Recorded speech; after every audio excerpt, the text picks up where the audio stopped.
So this is our Happy House Hunters group, and we are talking about the 6 F's of real estate: how to find your next deal, how to fund your next deal. And today's topic, of course, is funding with Omar.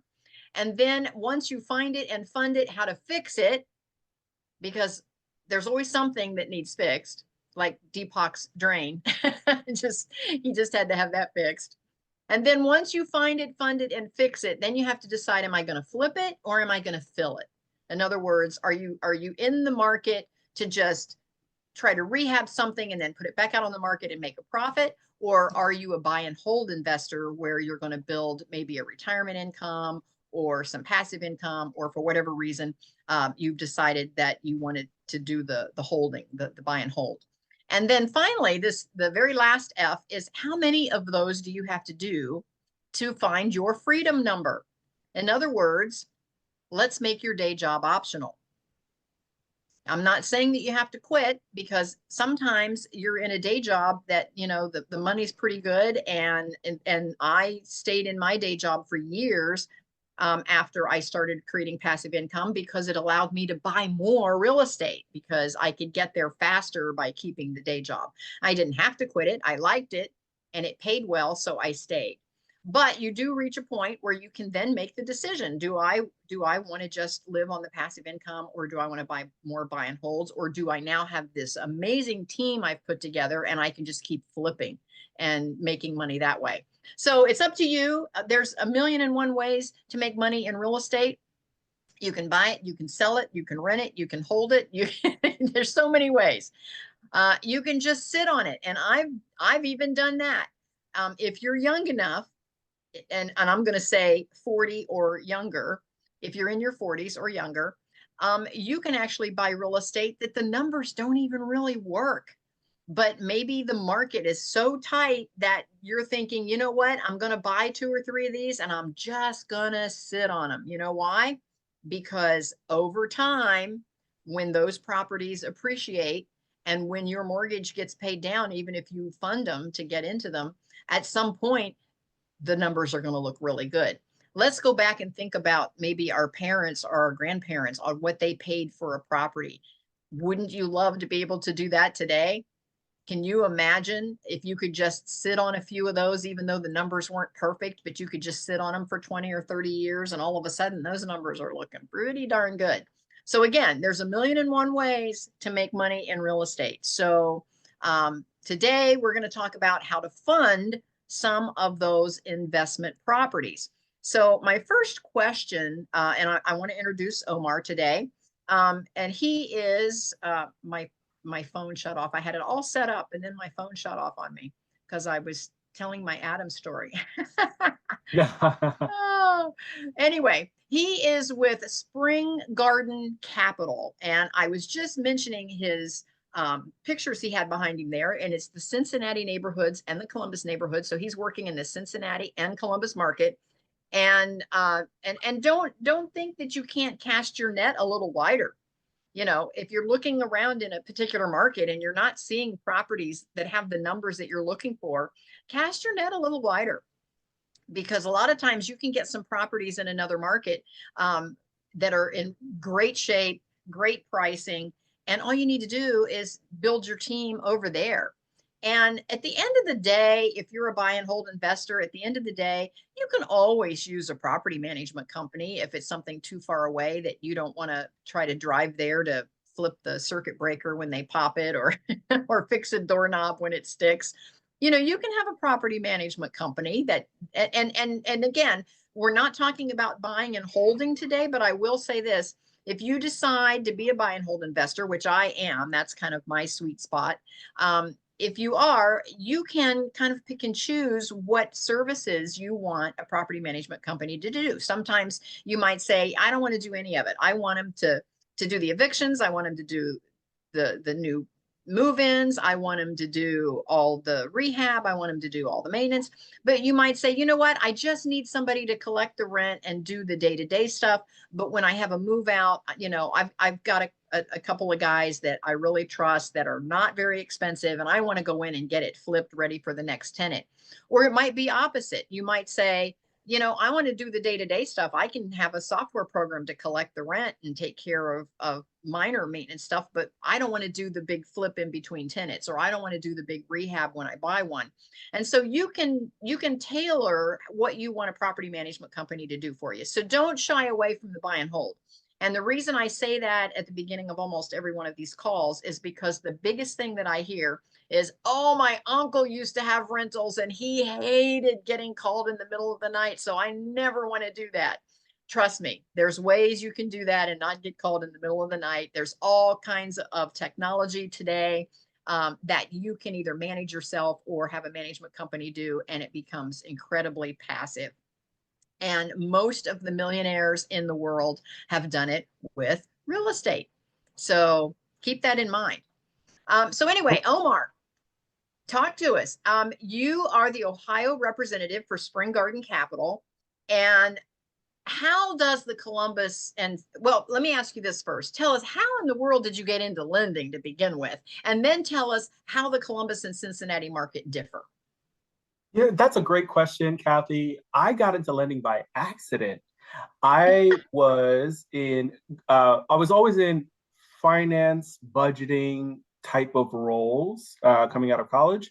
And I found myself working for the state of Ohio, working for a program in the Ohio Board of Regents in their budgeting and finance department.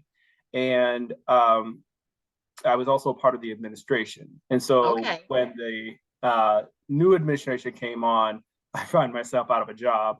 And one of my neighbors reached out and said, "Hey, I think you would be a good lender." And I was like, I never thought of myself in lending, but I got a job at Huntington Bank. They were hiring, they were expanding at Okay. the time.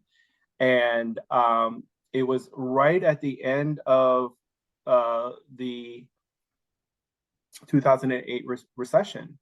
Okay. So it was really interesting to see, from my perspective, serving real estate clients at that time, and and the different impacts in different neighborhoods. So I primarily was in Powell, and people there, their houses were stable, they were doing okay, they were happy, they were kind. And then I transferred to New Albany, and it was a different story in New Albany because all the New Albany money was new money, and Yes. they were stressed. Everybody was underwater, and the investors were, especially the flip guys, were just getting Well, washed. You know, well, and really. even Yep. just homeowners, because Yep. they bought those big houses at the height of the market. And Exactly. so all of a sudden, when the appraisals started coming in a lot less, they were totally upside down in those mortgages. And I never wish that to happen to anybody, right? But in hindsight, for me as a financial professional, being able to see that and seeing people try to navigate through that was good in terms of a perspective of how things can go well, but things cannot go so well, right? And so that kind of experience has I think given me an advantage of perspective when working with with investment professionals who have never seen that kind of downturn before. Mhm. And so, experience is good in that way. But that's how I got into lending, and then I've stayed in it ever since. And honestly, become, because I was watching other people build Mhm. their wealth. You just mentioned, that buy and hold strategy, right?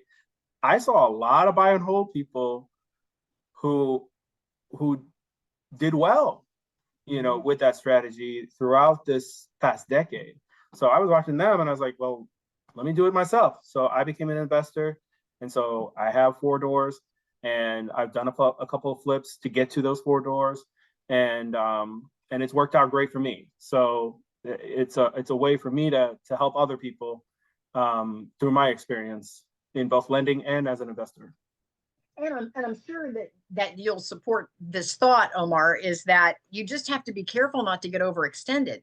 And Mm-hmm. some of the buy and hold investors during that downturn back in 08, 09, It was the ones that were overextended that got into trouble, because once folks started losing their homes because they were upside down and they lost their jobs, and they started to go into foreclosure, a lot of those buy and hold investors, they had too many mortgages, Yep. and they couldn't keep all of their bases covered and still survive and still live on, off of the income. And so that's where some of those buy and hold investors got into trouble. So just be careful not to get overextended. That's why you need to work with someone like Omar, because he can tell you where to put on the guardrails. He can tell you if you're starting to get a little too close on your numbers there. You have to have some room to survive, because we don't know exactly what's going to happen from year to year, and we have to be prepared for that. So don't get yourself overextended. So tell us, how does the Columbus and Cincinnati market differ a little bit today?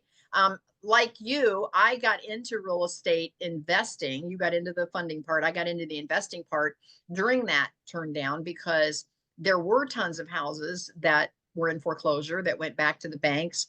And of course, the banks, they don't want to own those houses. They're in the business of loaning money. So they had to get rid of those off their books. And so I have a strategy, and I'll mention this for those that are listening. I have a strategy that you can either be the first one through the door when a property hits the market, or you can be the last one through the door. And let me explain that. If you're the first one through the door, if you're looking at real estate every single day, I look at real estate, and I know some of you may or may not believe this, but I look at real estate 2 to 3 hours a day, because I love looking. And you know what? When I'm saturated in the market that much, when a good deal pops up, I know it. And right away, I'm like, oh, what's wrong with this one? Why is it so inexpensive? And then when you look around and you realize maybe it's all just cosmetic stuff, or maybe it's a distressed seller, you want to be the first one through the door. You want to call that whoever is in charge of that particular property, and you want to say, what do I need to do next? I want to make an offer on this one, because you were the first one through the door. However, back in 08, 09, I didn't know what I didn't know. And so I was afraid to pull the trigger. So I just kind of waited and waited and waited. And finally, there was these lonely little houses on the market that nobody wanted. And so finally I was like, what? They're selling a 2-story, 3-bedroom house for $36,000? Really? And so I got a hold of the whoever was, had the house listed, and I said, "What's the deal?" And they're like, "Yeah, it's a foreclosure. The bank just wants it gone. 30,000 would probably take it." And I'm like, "Really?" I'm like, "Okay." And so I jumped on that. I happened Oh, to have a little bit of cash flow at the time, and I said, "How many of these can I buy?" And so I bought several. So I don't have a lot of mortgages for that reason. So it gave me a lot of room in the deal. Now, what you have to know about foreclosures, for those of you that are listening, is that oftentimes if a person loses their job or can't pay their mortgage or whatever, they are not repairing the house because they don't have the funds. They know they're going to have to move. They know they're going to lose the house at some point. And so not only do they stop maintaining the house, but they oftentimes will try to strip out the house. They'll try to sell off the kitchen, sell off the bathroom, sell off all the doors, sell off the furnace, the hot water tank, anything that they can take off of that house. And of course, we're not going to have a discussion about whether that's right, wrong, immoral, or whatever, because a lot of folks are like, well, but they didn't have the right to. Okay, that's another whole discussion. The point is it happened. And does happen. And so oftentimes those houses that nobody wanted, those lonely little houses, were stripped out. So for 36,000, I still had to put quite a bit back into the house. And I remember Mark and I, we were working on one over in Asheville at the time. We paid 36, which is why that number sticks in my mind. And it's a 3-bedroom corner lot, 2-car garage, nice yard, but it had been totally stripped out. And I was kind of grumbling about it. And I said, oh, I can't believe we got to put the furnace and the hot water tank and the air unit. And Mark turned to me and he goes, that's why we got it for 36. Stop complaining. but here's the thing: is you also did the numbers, right? And Yeah. you said with the additional value that I'm going to put to this thing, it's going to cash flow for me in the long term. Yep, And the mechanicals, which you just described, are going to be brand new. So I know I'm going to exactly. have a full life for them. Hmm. And I'm in it for the long haul. So it's gonna work out for me. Now, if it was gonna be a flip, that's a different story. You got to look at the market conditions and the resale and all that stuff, and is the neighborhood, um, can it tolerate that resale value? But for that buy and hold, I think for the past decade, that has served you really well. It has. It actually has. So I got so excited, I bought 28 doors. I don't blame and you. and again, I had some mortgages, mixed in with the ones that I didn't have mortgages on. And so from that time, over the next, 20 years, I was able to pay off a lot of those mortgages. And now those properties are cash flowing even better. And it was my retirement. It was Yeah. that was how I decided that I was going to save for retirement. There was no way I could save enough money. At the time I was in the salon industry, I couldn't do enough customers to pay all my bills and put back enough money and invest it somewhere to have enough to live on for, several years, 40 years, maybe if I retired at age 60 and I'm going to be around another 20, 30, 40 years, I need to have the cash. So real estate was the only way that I could see to do that, which is why I invested as quickly and as heavily as I could once that aha moment hit me. Absolutely. And that's the thing that really motivates me and gets me out of bed every day, is that I'm able to do this for myself, right? And achieve my lifestyle goals through real estate, but also help others. Mm-hmm. And for whatever reason that people want to get into real estate, the barrier to entry is not that high, and the best part I think about real estate is it doesn't matter what color, what gender, you know, where you're from. It doesn't matter as long as you're willing to put in the work Mm-hmm. and do your due diligence appropriately, get educated so that you know what you're doing.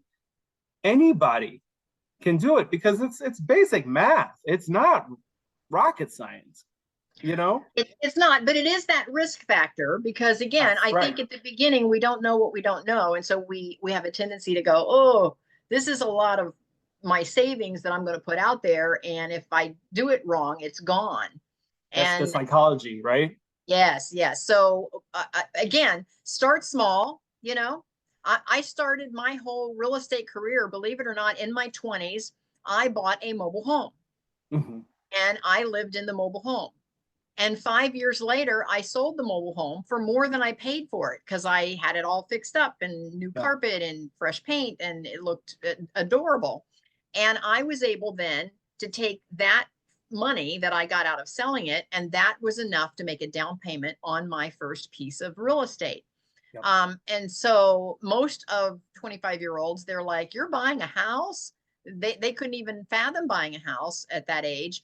But I had bought that mobile home, kept it for 5 years, and then sold it, and that became my down. So again, it's all about knowing the numbers, the math, how to leverage, and start small. So I have a very good friend. He does nothing but invest in mobile homes even today.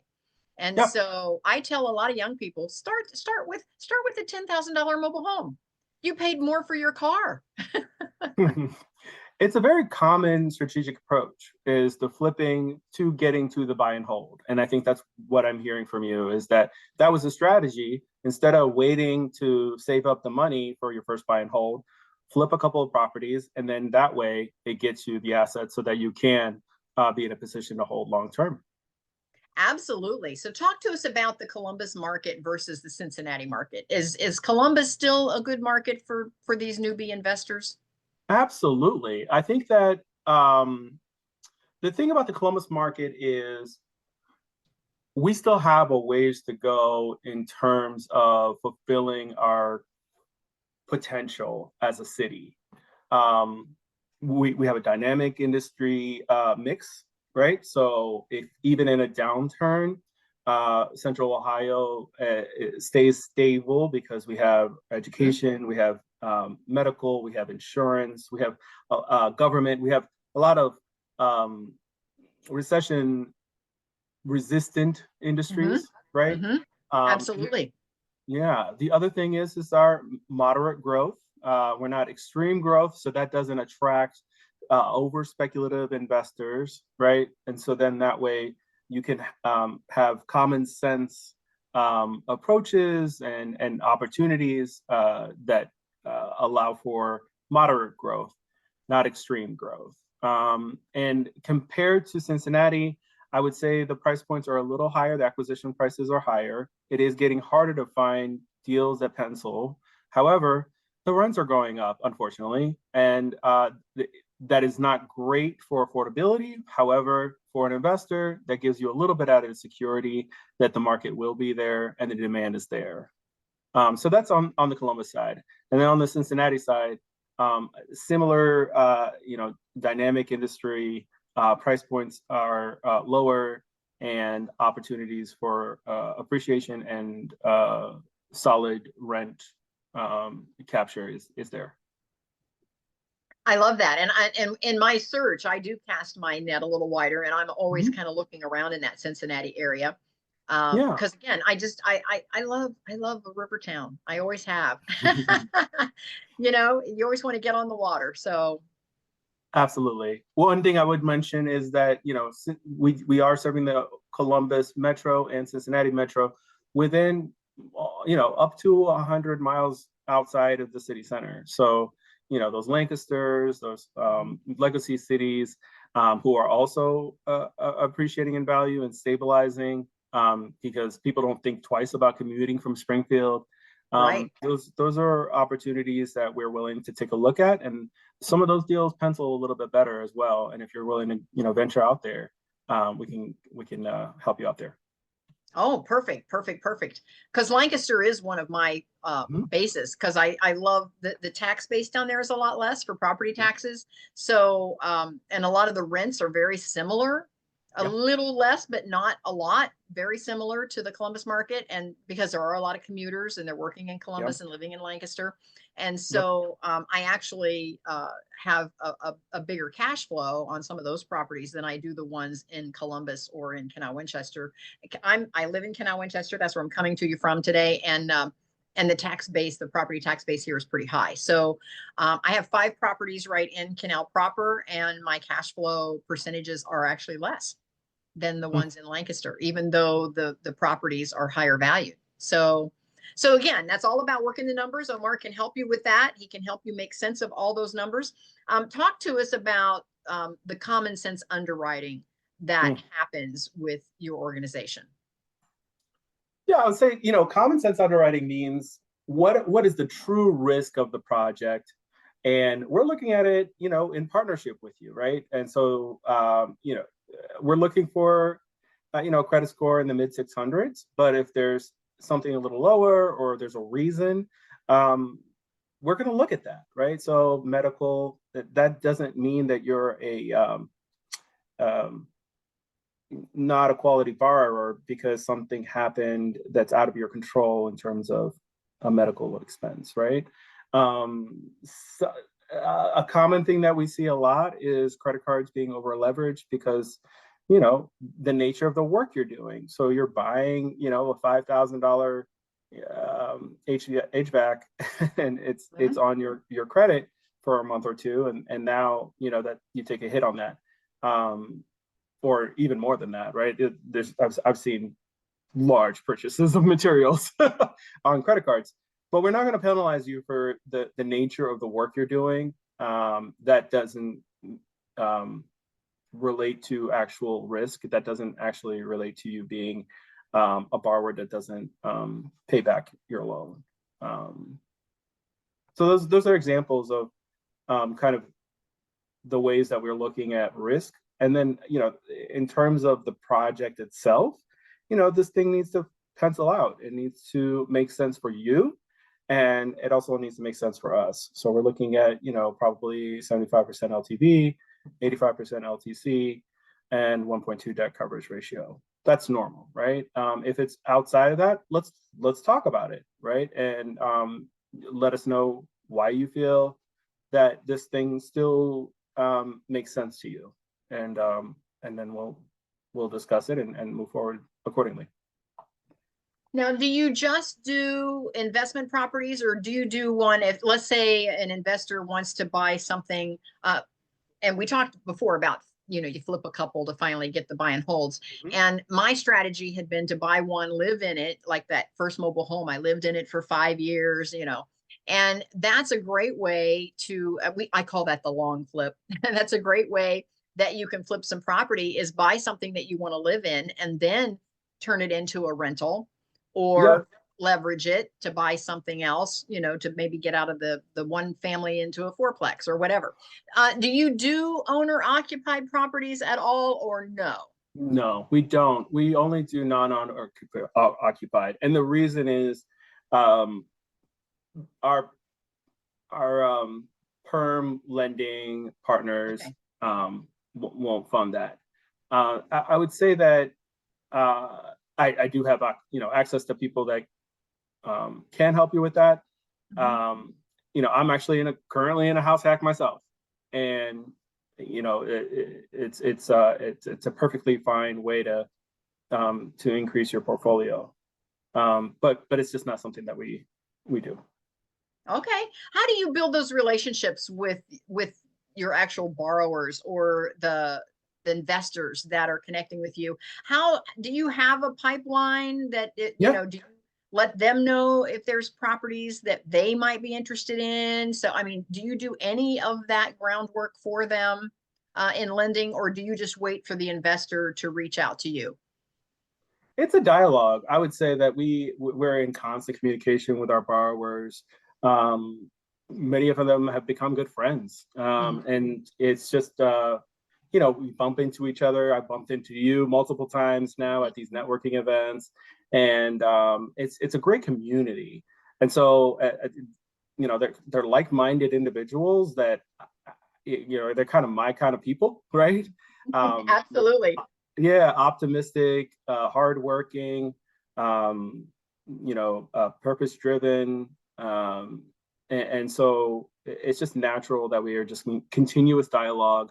So the way that I think we are engaging with our client base is making sure they're aware of the value proposition, making sure that they know what they're getting from what we do, right? So the biggest thing for us is speed and a surety.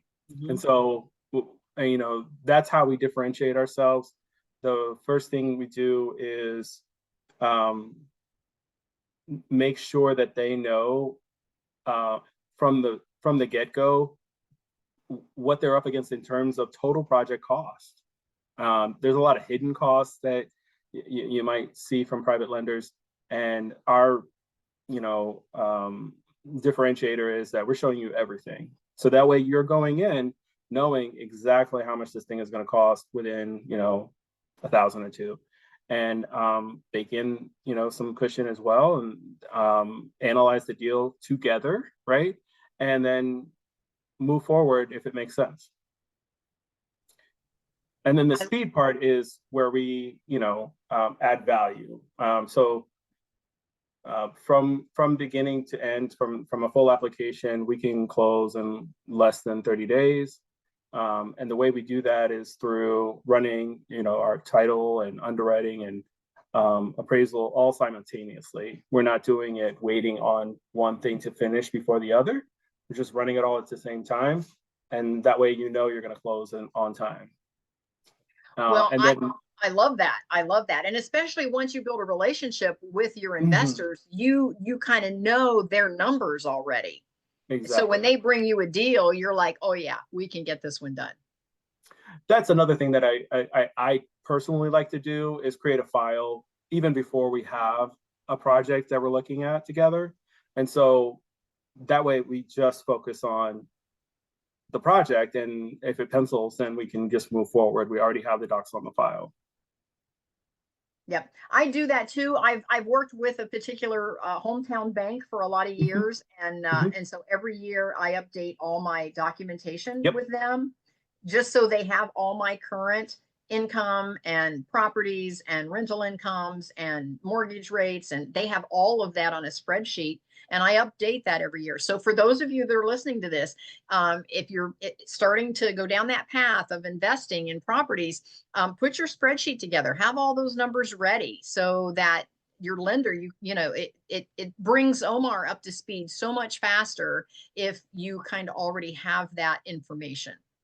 That's a great point. And I would say that I am explicit in letting people know that I'm not doing a hard pull when I create a file. And I would advise anybody who's working with a financial professional to be explicit about that and just say that I do not want a hard pull. I will make sure that we have up-to-date financials, but please do not do a hard pull. Yeah, because that affects your credit. Yeah, for Absolutely.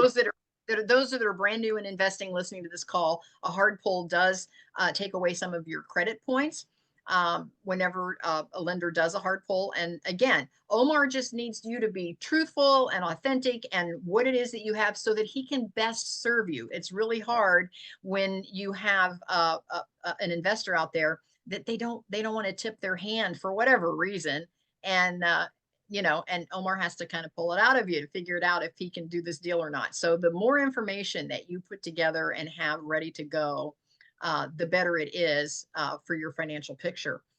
Now, Omar, you have all different kinds of various products. You have to buy, to fix, to sell, and even lines of credit. Tell us about the different types of products. Yeah, so our most common product is the acquisition rehab loan, and that is something that we use for early stage acquisition. It could be even land, but most of the time it's a single family or a duplex or something like that. We can even go up to 40 units. Um, the uh, that covers your acquisition and it covers your construction budget. We also include an interest reserve to make sure that you're just have once the project starts, all you do is focus on the project itself. You're not worried about monthly payments, and you're worried about more about getting the project completed on time or maybe even early. Because if you finish early, that interest reserve comes back to you. It's reimbursed back to you, the unused interest reserve. The other product is our 30-year fixed perm loan. And so that's kind of rare to see a 30-year fixed. And so we offer that. And it's great to have as an exit strategy on a hold strategy, right? So if you are fixing and then holding, we have already underwritten you. And we know that our partner is going to approve you for the 30-year perm loan. And then the line of credit. This is also good for candidates who have paid off properties and would like to just utilize a line of credit on their investment property, which is rare to see. And that also allows you the flexibility to use that line however you see fit, because you're not really having to do draws or anything like that. It's just a revolving line of credit off of a paid off asset. So my question, being an investor, is do you do any refis? Let's say that I have, um, again, I have some mortgages still, not a lot, but a few. And at the time, of course, as we all know, interest rates were what, 3%, 4.2%. Anyway, things are now climbing. Interest rates are going up, and some of mine were variable, and so some of those interest rates are coming up. Do you do refis if an investor like myself has some interest rates that are getting a little higher? And what is your 30-year fixed rate currently? That's a great question. So yes, we do, and it's a tough psychological thing for an investor to get comfortable with, right? Because for a long time we've been used to, 3, 4, 5% on our long-term refis. And if you're sitting on something that's at 3% and then you have to refi at, let's say, the mid sevens, does that make sense? For some, it does make sense because the liquidity and the ability to generate more cash flow off of that liquidity is the best way to go, even if you're carrying a mid sevens rate. For others, they can't let go of that low rate, and I I get it. understand. Yeah, yeah. So, but I think here's my uneducated take, because nobody knows what the future holds. This is, I think, the lowest rates are going to be for a while. I think rates are going to continue to increase. So if you do want to get that liquidity in the next 5 to 10 years, you're not going to get lower rates than this. And if there are lower rates, you can refinance, but you can't predict the future. And I think there's a lot of people who are hoping for rates to go down, but just hoping doesn't make it true. And so I think that some people, as they see rates continue to climb, they're going to have to say, all right, there's no other way to get the liquidity out of this other than selling, and I still want to hold it, and it's an asset that performs really well for me, even if I'm at 50%, LTV. And so that I think that's what's going to happen, and I'm here to help. I definitely agree with you on your thinking there. I'm a girl of the 70s. I graduated from high school back in 1974. And my first home purchase, I believe, was like in 1979. And interest rates was in the double digits. We were at 13, 14%. And I remember when they went down to 9, we all ran out and refinanced because we thought 9, we'll never see 9 again. And so you can imagine my surprise when here recently we got clear down into the 3s and 4s, or even in some cases on FHAs, even lower than that, into the 2s, 2.75. I mean, it was like free money. So I agree with Omar. I don't think we're going to see rates go that low for some time. And because the lenders are all trying to catch up, because again, they weren't, if you were getting free money, they were giving away free money. And so they're still in the catch up phase of lending. So I don't see rates going that low again anytime soon. And so, yeah, I like the idea of the fixed 30-year, rolling some of your variables over to a fixed rate, and just it allows you to dream bigger, because now you know exactly what your numbers are going to be for the next few years. And you're not saying, well, if this goes up to 9%, then I can't really invest over here because now I'm going to be paying a bigger mortgage on the properties I still have on a variable rate. So again, my recommendation is lock down some of those rates so that you can dream a little bigger. Tell us about equity contributions for projects. How does that work, Omar? Well, for the longest time, right, equity contributions have usually come from friends and family, right, or who was in your network. And that created a lot of inequity, right? So if you were a young woman, and you wanted to get into this business, and you were trying to convince your friends and family to invest in you, you might not have had the best luck. Or if you were an African American, and your network just didn't have it to give, right? So Spring Garden Equity was created as a sidecar to help established, proven borrowers scale and achieve their goals through a contribution that allowed them to replace mom and dad, essentially, right? It just kind of streamlines the process. The benefits are that it allows proven borrowers to come to the table with less cash. It is a mezz loan. That means that it is a second note. It is more expensive than our primary loan, but it allows borrowers who need to put up a lot of cash to put less cash in. And it enables borrowers to retain more working capital, increase the velocity of their projects by not having to put as much cash into the project. What would be what kind of a project would be a good candidate for that? I think your typical fix and flip. Let's say you're working on one fix and flip, and you see another opportunity for a new one that is penciling out great, but your money's tied up in the first one. That's where we will come in and help you, gather enough equity to get the second one going. So when I say increase your velocity, instead of doing 3 or 4 flips a year, maybe you can do 6 or 8, just because of liquidity. Good to know. Good to know. Mm-hmm. And for those that have made the decision that you're going to invest in real estate, keep Omar's phone number close.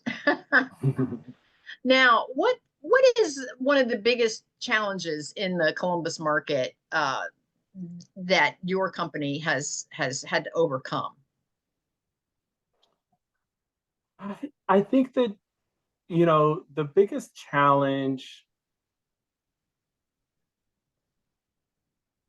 I don't think there's really that much challenge. I think the challenge is just getting in front of people, and it is a relationship game, right? Mm-hmm. And so it's building trust, and getting the chance to deliver and show people how we can perform and how we can help be their partner long term. Well, and again, like I said before, you have to, oftentimes it's the first one through the door that gets the deal. So you have to build that relationship with Omar early, have your financials over there so that he knows who you are, and that part, then he can already underwrite that part before you bring him the deal. So then when the deal comes, you can get it done, or you lose the deal. I can't tell you the number of properties just this week that I said, oh, this one looks kind of good, and the next day it's gone. Yep. And that's why we work on speed, right? We know how fast these things can go. And so, if I have enough information on the deal, and I kind of have like a template survey kind of that I send out. If I have all the information I need, I can price out the deal and get you a term sheet, within 24 hours. So it gives you, it kind of arms you with the information and certainty that you need to go ahead and put an offer. How do you support the neighborhoods that have that lower income? Mm-hmm. It's getting harder. Yeah, it is. It is getting harder because that is what we were built on. Is when the crash happened, Spring Garden opened up shop and said, we're going to just continue to operate like we had before, because we think this is a safe asset and people need a place to live, and we don't need to be pushing the market to the highest potential. If we're doing low to moderate income housing, there's always going to be a demand for this, and it's a solid asset. And nowadays the price points are getting pushed up higher. It's harder to find deals that pencil out. However, it's not impossible, and I think that there's still a lot of room to grow, especially in Columbus, I would say, and I'm saying this to anybody who will listen, rezoning is coming. It's already happened in the major corridors, and it's going to happen citywide. What is that going to do for you? That's going to allow you guys to put ADUs on existing properties that were only able to have one building on it, right? Yeah, Lancaster's already pushing that. So yes, it's coming, because we all see what's coming to Central Ohio, and we're very short on housing. So zoning is going to try to do what they can to make this city as successful as possible, because as these businesses come, then workers come, and as the workers come, the housing needs go up, and we're already short on housing. So Really. yeah, we can see all of that coming. What kind of resources do you have that how do you share those with your investors to help them get the most mileage out of their portfolio? Well, I would say that just to piggyback off of your comment about rezoning, our headquarters is in Philadelphia. And I'm opening up the office here in Columbus and Cincinnati, but we're used to row houses. We're used to different housing typology, that middle income, more dense type of typology. We're used to ADUs, and so finding a lender that's comfortable with different housing typologies is important. And then also, there's also barriers in terms of appraisals and all that stuff. So we got to find the right team to allow you to be successful in overcoming some of the barriers that are still going to be there, even when the initial barrier of zoning goes away. I forgot your question. What was No. How do you, yeah. do you have resources that you can Mhm. actually help that investor navigate some of that? I think the resources are just I would say, like, I think we have 200 years of experience based on our staff. And so we've seen it all. And what I started off with is just my experience of, experiencing different business cycles. And so those are the kind of resources that we provide is just kind of being a thought leader, thought partner with our partners. I love that. Sue has her hand up. Sue, go ahead. Do you have a question or comment for Omar? Do you know the rules for shared housing in the Columbus, Ohio area? Like how many unrelated people could live in one house? Not off the top of my head, but I can definitely get back to you on that. I've been hearing a lot about that lately in the real estate association groups about shared housing. Yeah. Thank you. Yeah. And those are the pressures that we're starting to see, where people are considering that type of housing because housing affordability is getting so tight. What I have realized in the markets that I'm in is that the zoning offices are very open to having conversations with you. So there's nothing wrong with just if you have a property already in mind, Sue, that you think might work for something like that, just go visit the local zoning for that particular region and just have a conversation, and they'll steer you in the right direction because they're there to help.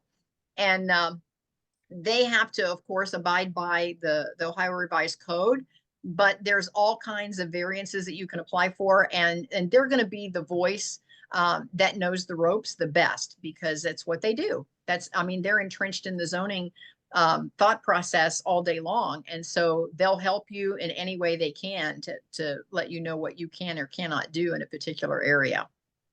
And we've always found them to be incredibly helpful. A lot of people get a little upset with zoning, but here's what I want to say about that is the rules are there to protect you. The rules are not there to police you. The rules are there to protect you. If you do everything by the rules, and then if something goes wrong, it relieves your liability because you can say, I did it according to the zoning code. It was up to code.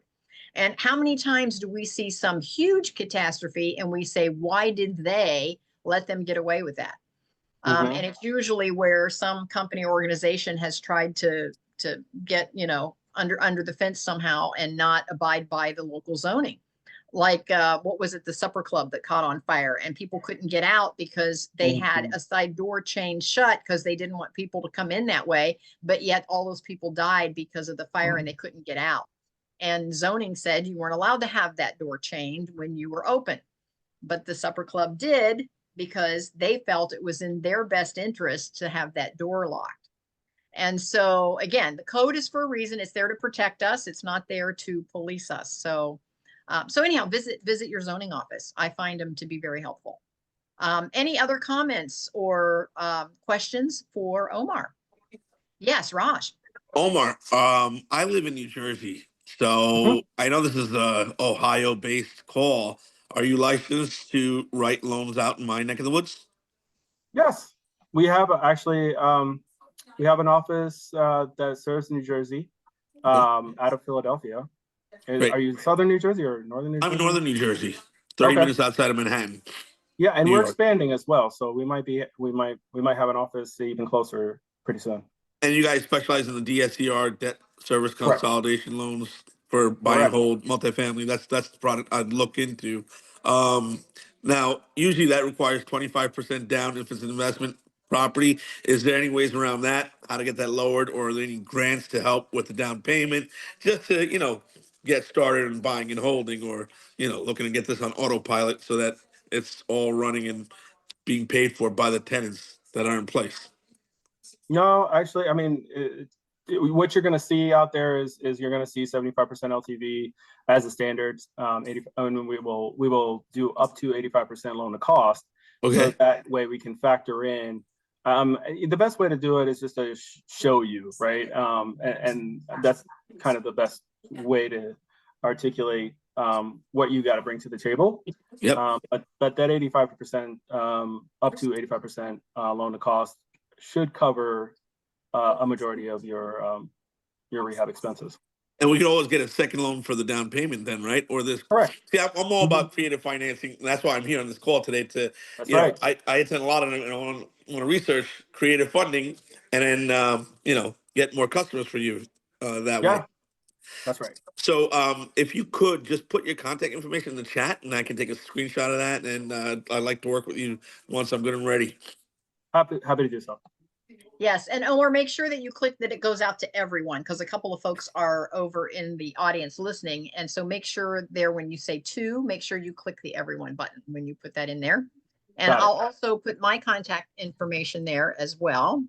I'll do the same too. I'm a general contractor out in northern New Jersey, so just to give you a little snapshot, I build ground up construction homes, but all my money's tied up in material and the deal. So to get into buy and hold, I need to access another product.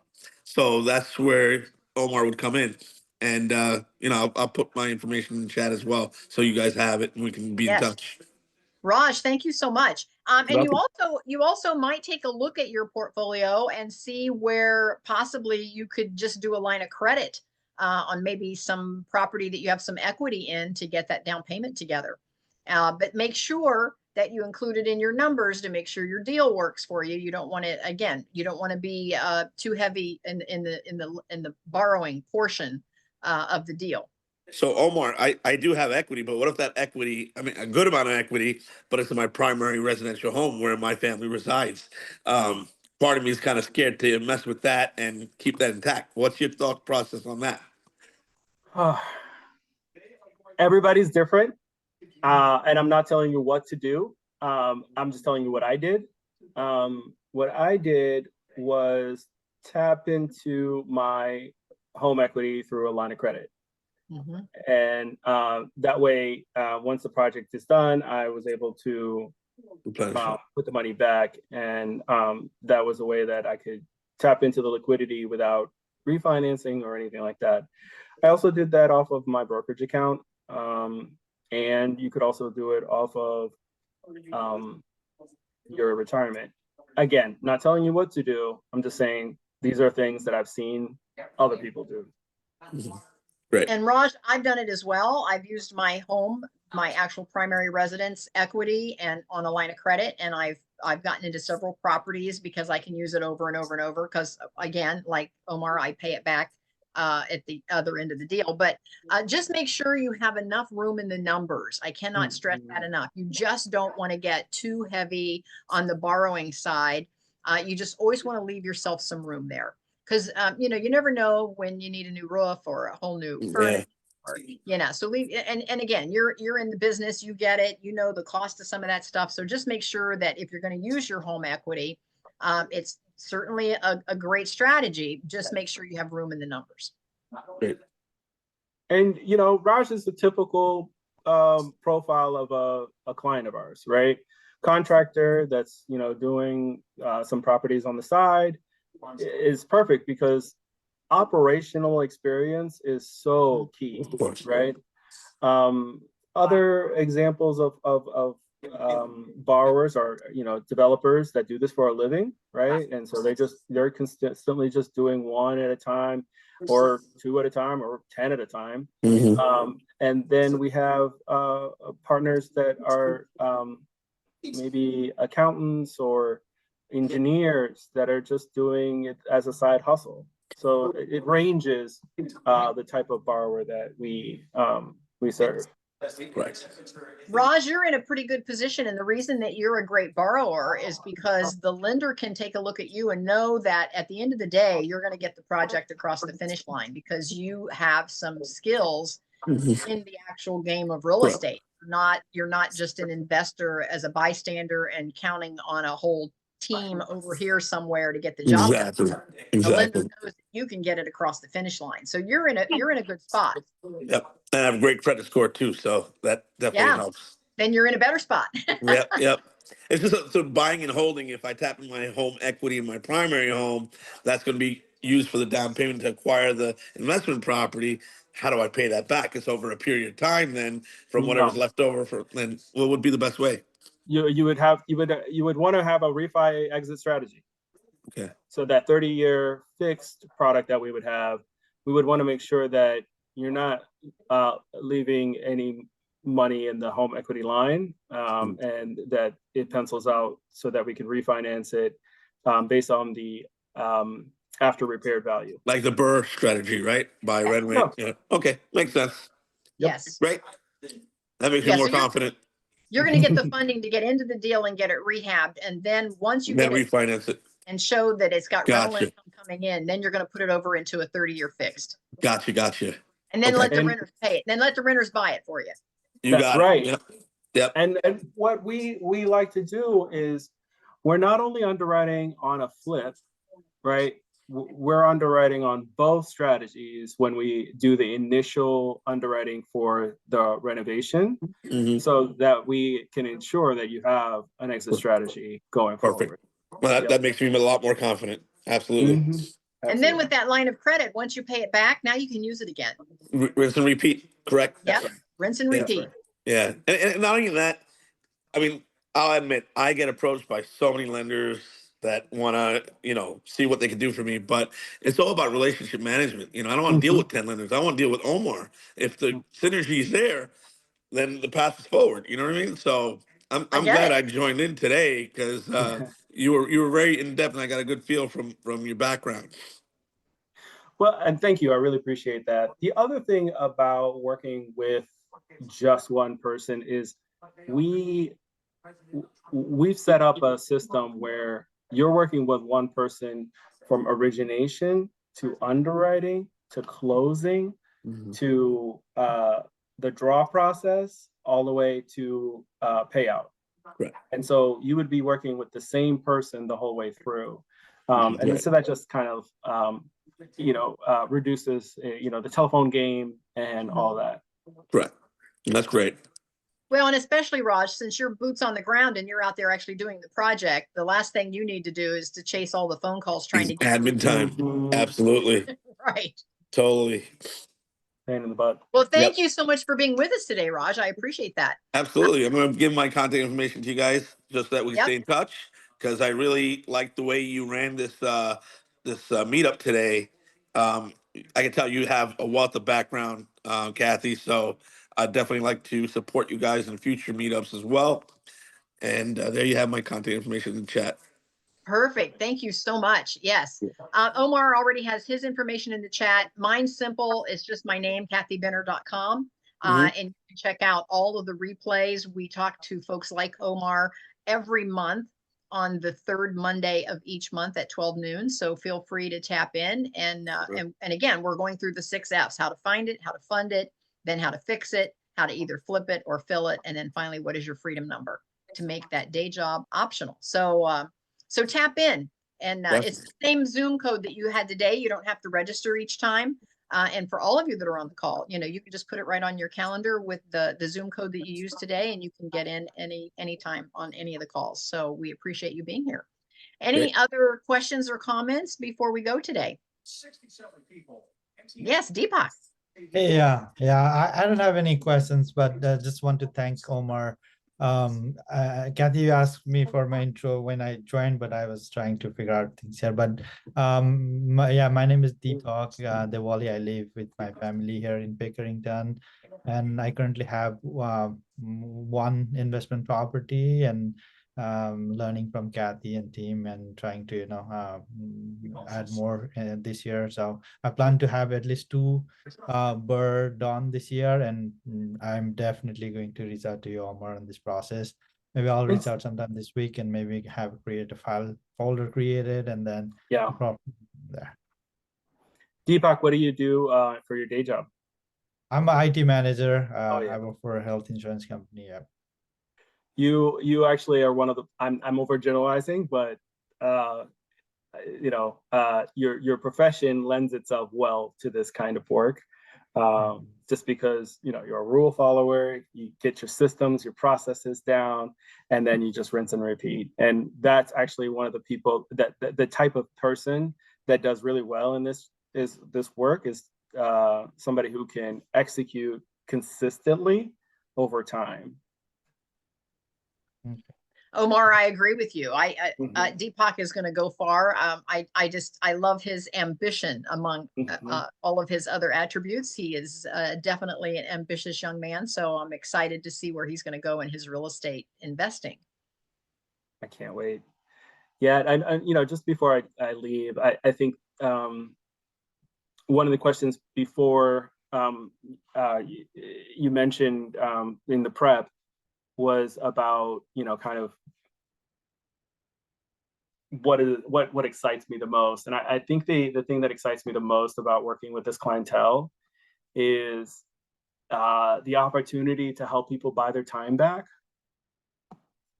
Whatever there's many reasons people get into real estate, right? But I think that we only have so much time available to us, and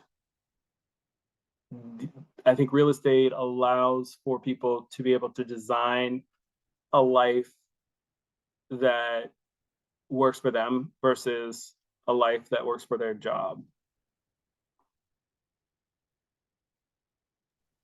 I agree. I am just so excited that my aha moment actually happened in my early 40s, and I decided to go down this path because it has done well for me.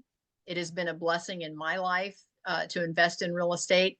And again, it's a double-edged sword. Not only does it help me live the life I want to live, but I can now be a housing provider for folks that need a good, safe, good quality, clean home to raise their families. And so it's something that you can feel good about, that you're bringing something to the table, that everyone needs a roof over their head. And isn't it wonderful as investors that we can be a part of that process? Real estate has proven being over a period of time an upward trend, more reliable than any commodity, gold, you name it, and it's tangible. You can give it down to generation to generation. It's wealth created for future generations. That's why you have professionals leaving their day jobs to do real estate. They realize that's the way to go. Well, and then the last thing is to say that, in this economic climate where we are seeing inflationary pressures, real estate is one of those things that, is resistant to that. If you lock in at a 30-year fix and rents continue to go up, but your mortgage just stays the same, well, the only thing you got to worry about is taxes, insurance, and capital expenditures. But other than that, if you are running a tight ship, you should be good. Yeah. Absolutely. I appreciate all of you being with us today. This has been great. Omar, thank you so much for being a guest today. This has been wonderful. And I have a feeling that several on this call are going to be reaching out to you. And I just want to say thanks to Deepak and Sue and Sherry and Raj. Thank you so much for being on. Later today, or maybe not until tomorrow, because I've got 3 of these to do today. So maybe not until tomorrow will I get them uploaded, but I'll get everything uploaded in the Academy, which is at kathybenner.com. And you can just go and click through and listen to any of the replays, and the replay will be there. And Omar, I am going to send you a copy of the replay. Please feel free to use it however you wish. If you can use it in your marketing, please feel free to do that. And I'm also, as a free gift to Omar for being our guest today, he is now going to be a part of our speakers cabinet. So if any of you on this call are involved in organizations that are looking for a speaker, you'll find our speakers cabinet again at kathybenner.com, and Omar will be listed there as a professional speaker as well. So that will help promote what he's doing. And that's our a gift to him to say thank you. Being on the podcast today. So with that, we're going to go, and please stay in touch. You can contact me through kathybenner.com. Again, but I'll leave this up for just a moment, but take a copy of Omar's contact information. It's there in the chat, and then I'll include it in the replay as well. So we'll see everyone next time. Take care, everyone. Very well. Bye. Thank you.